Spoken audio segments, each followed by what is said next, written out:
ये एक ऐसी कहानी है जो शुरू तो एक आम मुलाकात से होती है, लेकिन धीरे धीरे एक खूनी सफर में बदल जाती है। एक आदमी और एक औरत एक मोटल के बाहर गाड़ी में बैठे हैं।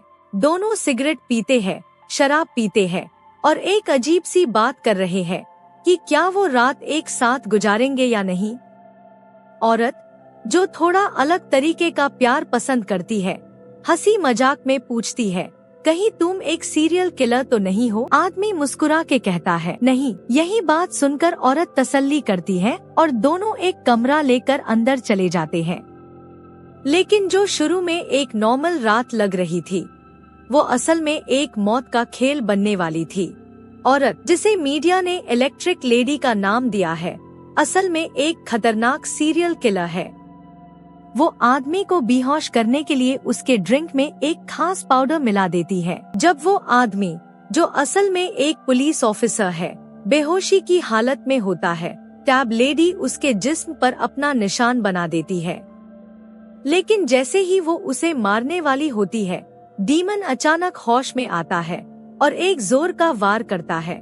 वो अपनी छुपी हुई पिस्तौल निकलता है और लेडी पा गोली चलाता है। गोली उसके कण को छू कर निकल जाती है, लेकिन ये सिर्फ शुरुआत थी। लेडी किसी तरह वहाँ से भाग जाती है, एक गाड़ी चुरा कर मोटल से निकलती है, लेकिन डीमन उसका पीछा छोड़ने को तैयार नहीं है। रात के अंधेरे में एक खूनी खेल शुरू होता है। गाड़ियों का पीछा, गोलियों की बारिश और एक ऐसी दौड़ जो सिर्फ मौत पर खत्म होगी।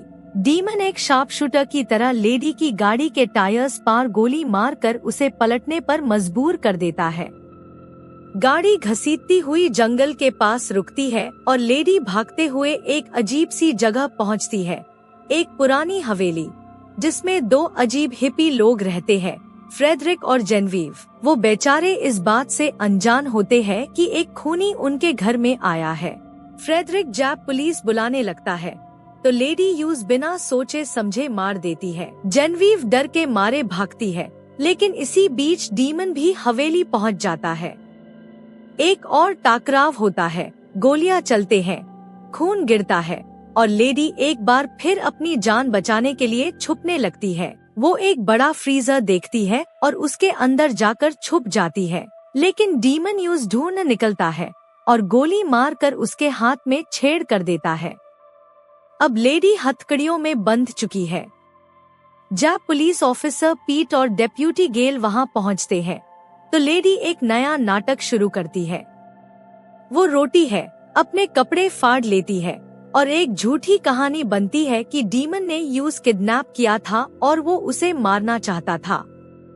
गले उस पे भरोसा कर लेता है, लेकिन पीट शक करता है। इससे पहले कि कुछ और हो, लेडी एक छुपी हुई बंदूक निकलती है और जेनवीव को गोली मार देती है, जो सच बताने वाली थी। फिर वो पीट और गले को बंदूक के जोर पर गाड़ी चलाने को कह देती है। जंगल के रास्ते से गुजरते वक्त पीट उससे पूछता है, तुम ये सब क्यों करती हो?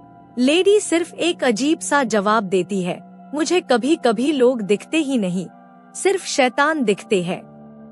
और एक झटके में वो पीट को गोली मार देती है। अब लेडी जंगल के बीच अकेली भाग रही होती है। अचानक एक औरत ट्रक लेकर उसके सामने आती है। लेडी उसके ट्रक में बैठ जाती है और जैसे ही वो अपनी पिस्तौल निकलती है, दूसरी औरत तेज दिमाग से काम लेती है और तुरंत गोली चला देती है। लेडी बुरी तरह से घायल हो जाती है। ट्रक वाली पुलिस को फोन करके कहती है, मैंने एक अजीब सी औरत को गोली मार दी, शायद वो मुझे मरने वाली थी। वो ट्रक तेज करती है। लेडी बेहोशी के हालत में बैठती है, उसकी सांसें धीरे धीरे रुकने लगती है और फिर एकदम सब कुछ खत्म हो जाता है। एक खूनी कहानी, एक छुपी हुई हकीकत और एक मौत का खेल जो सिर्फ खून से लिखा गया था।